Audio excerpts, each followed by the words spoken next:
มาเบิ่งขบวนฟ้อนแห่บังไฟพี่น้องเนาะกระเจ้าแห่มาตั้งแต่พูนอยู่ในบ้านเนาะในบ้านใหญ่บ้านน้อยปังเนาะแห่ออกมาไกลเติบพี่น้องจะฟ้อนมาเรื่อยๆเนาะทีมเขาอีแม่นี่ทีมแบบทีมบ้านเนาะมาเบิ่งกระเจ้าฟ้อนพี่น้องว่าเป็นอะไรเนาะขบวนแห่บังไฟปีนี้เนาะก็ถาเบิ่งพี่น้องอันเป็นประเพณีบ้านเฮาเนาะเวลามีบุญบังไฟกับสีแห่ฟ้อนอีแม่จักอยู่แถวใดล่ะ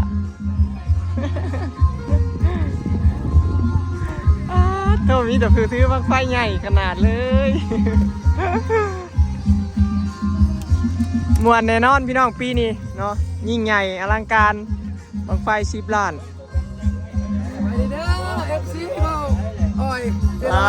เถอะขนาดเสียงกับโบมี่แม่เขานี่แล้ว3 ห้องมวนแน่นอนพี่น้องปีนี้เนาะพอจัดใหญ่กว่าปีแล้วหลายเนาะยิ่งใหญ่อลังการเริ่มตั้งแต่มื้อนี้เนาะวันที่20มาพี่น้องผู้ใดอยากมาเที่ยวเนาะบ้านน้อยปังเมืองสงขลาแขวงสวรรณเขตเท่านี้แหละเนาะบ้านบุญบ้านบ่อยสลอยเนาะเชิญมาเที่ยวเด้อทุกคนมึงแม่เราหาบกระตาเงินกระตาทองพระเจ้าหาบกระตาเงินกระตาทองเนี่ยพี่น้องนี่เดี๋ยวทาเนาะคือแล้วแม่คือแล้ว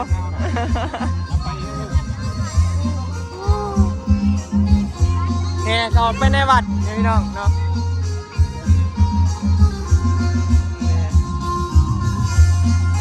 ใช้ทีมบ้านแซนซุกอยู่ทางหลังพี่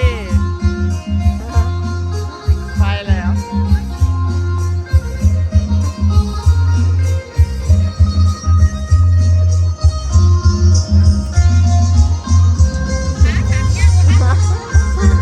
มากันแห่มาไกลเนาะ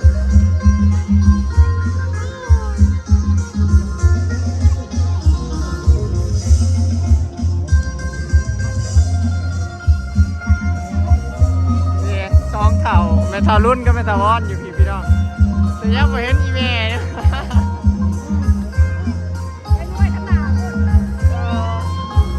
แม่ทารุ่นพี่น้องนั่นนี่แม่ทารุ่นเด้อข้าเจ้าใส่ชุดทีมพี่น้องจะมาอยากจือเอาเฮ็ดไม่ไง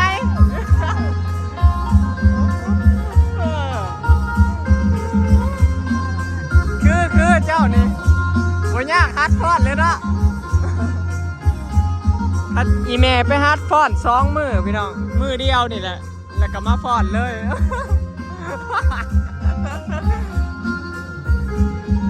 เราสั่งซีซันเดียวเยอะจะรวยผู้ได้จืออีเมลนะพี่น้องพี่ยายรวยพี่ยายรวยใส่แว่นนี่พี่น้องหลายคนนะก็ไม่อยากเจอทีมแม่บ้านเนาะอันนี้เป็นทีมแม่บ้านเฮานี่แหละเนาะมาฟ้อนแห่บังไฟเนาะฟ้อนแห่เปิดพิธีว่าสั้นซะพี่น้องแห่เปิดพิธีเนาะข้าเจ้ามีแต่ผู้ฟ้อนงามๆเลย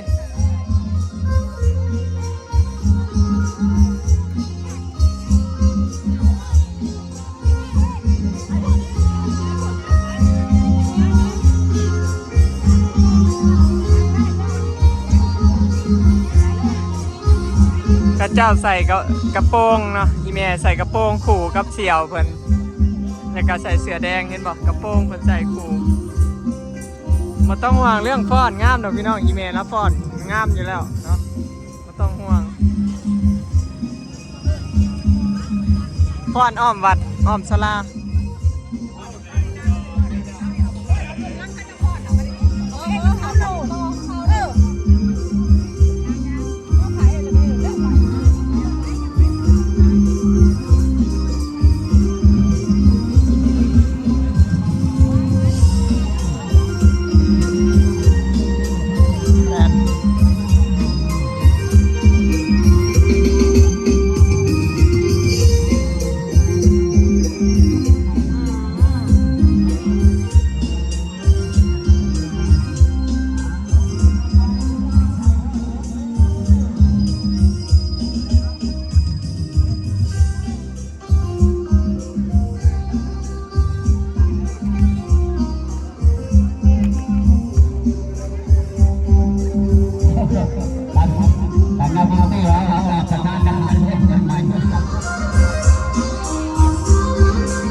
สบายดีโอ้ยเอาไปเลยเอาไปจะไปเลยไหนแหละอ่อนกูได้เสือดีวันนี้ แดดขนาดนี้เนาะ ง่ายเลยเฮ้ยเอาไปเลยได้กี่คนอยู่นะไปเอาไปมันแหละบ้านเขา ใกล้ได้แล้วพี่น้อง3 หอบเนาะ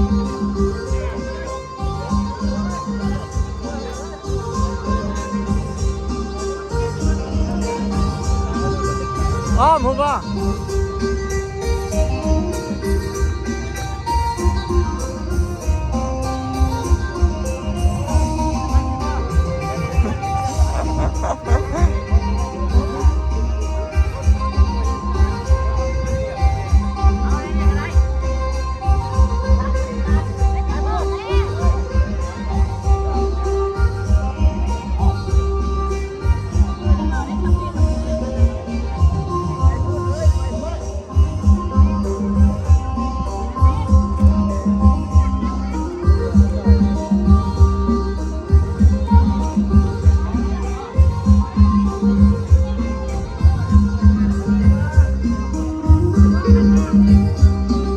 มาขันจ้องยิ้มเลย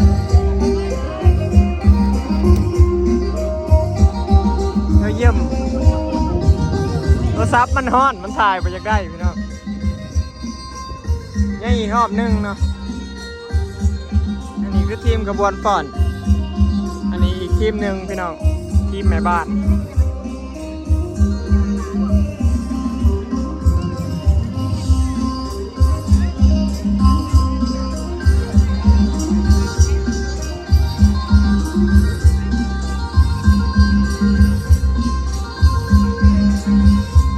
ปีนี้นะมวนกว่าปีแล้ว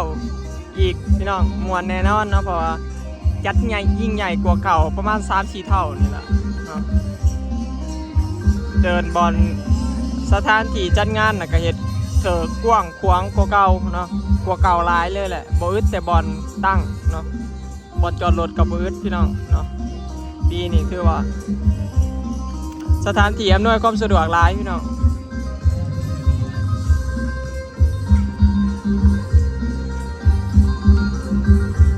ผู้ใดอยากมาลินบุญก็บ่ต้องห่วงเรื่องรถติดแล้วก็บ่ต้องห่วงเรื่องสัญจรไปมายากพี่น้องเพราะถนนหนทางเขาเจ้าก็บ่มีบ่อนบ่เฮ็ดบ่อนขายของนะเพราะว่าบ่อนขายของกันแยกเฮ็ดเป็นบ่อนขายของต่างหากบ่อนจอดรถต่างหากซุมื้อนี้เนาะบ่ต้องห่วงเรื่องรถติดแล้วก็ออกยากเข้ายากเนาะส่วนหลายงานบุญก็สิยากเรื่องไปแล้วก็แบบรถติดแล้วก็เรื่องหาบ่อนจอดยากเนาะ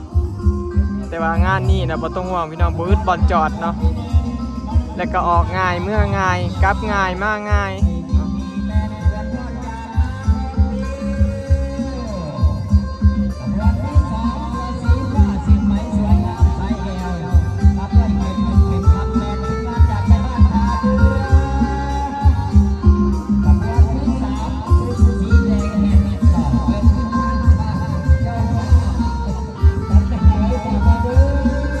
หลายคนเติบพี่น้องขบวนฟอร์ดเนาะที่แม่บ้านนี่หลายเติบประมาณ30-40 คนนี่แหละซัพพอร์ตทีมเสือแดงนี่พี่น้องซัพพอร์ตทีมนี่เด้ทีมแม่รวยนี่ประมาณ30 คน40 คนนี่แหละ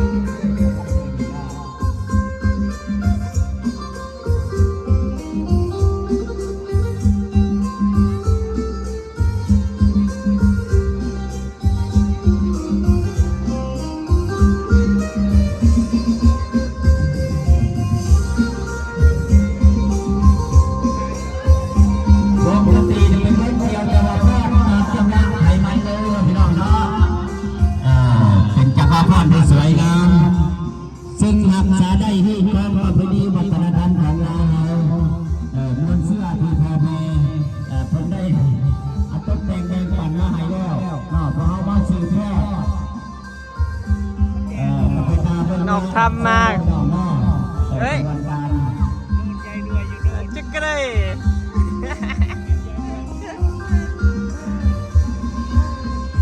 น้องช้ำมากก็มาต่อมีพี่น้องมาเบิ่งคนขบวนฟ้อนเนาะขบวนฟ้อนแห่เปิดงานเนาะแห่บังไฟเขาเอิ้นขบวนฟ้อนแห่บังไฟเปิดงานเนาะงานบุญบังไฟพี่น้องโอ้ฝั่งไทยก็คือการบอเนาะแต่ว่าฝั่งลาวก็ประมาณนี้พี่น้องตามที่เห็นในคลิปนี่ละเวลามีบุญบังไฟก็สิมีขบวนแห่เนาะแห่บังไฟเปิดงานเนาะเปิดงานบุญก็สิมีข้าเจ้าคนถือบังไฟแห่ไปทางหน้าแล้วก็มีขบวนฟ้อนไปนำหลังเนาะแล้วก็หาบคันเงินคันทองเนาะตามที่เห็นนั่นแหละพี่น้องนี่ฟ้อนอ้อมศาลา3 รอบ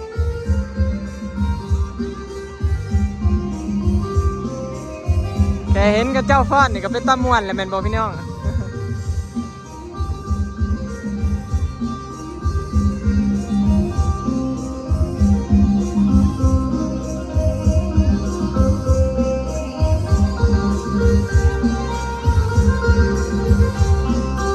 ข้าวแลนด์เลยล่ะ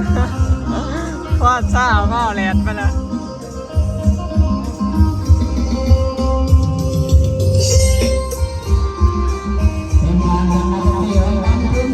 อีกน่าจะเป็นหอบสุดท้ายแล้วพี่น้องอันนี้น่าจะเป็นหอบสุดท้ายเนาะขบวนทางหน้าสุดดำนี่ก็จะเป็นทีมผู้เฒ่าผู้อาวุโสพี่น้องลองทางหลังก็สิเป็นแม่บ้านทางหลังก็สิเป็นทีมแม่บ้านต่ออีก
จบไปซ้ำนี่แหละพี่น้องเนาะ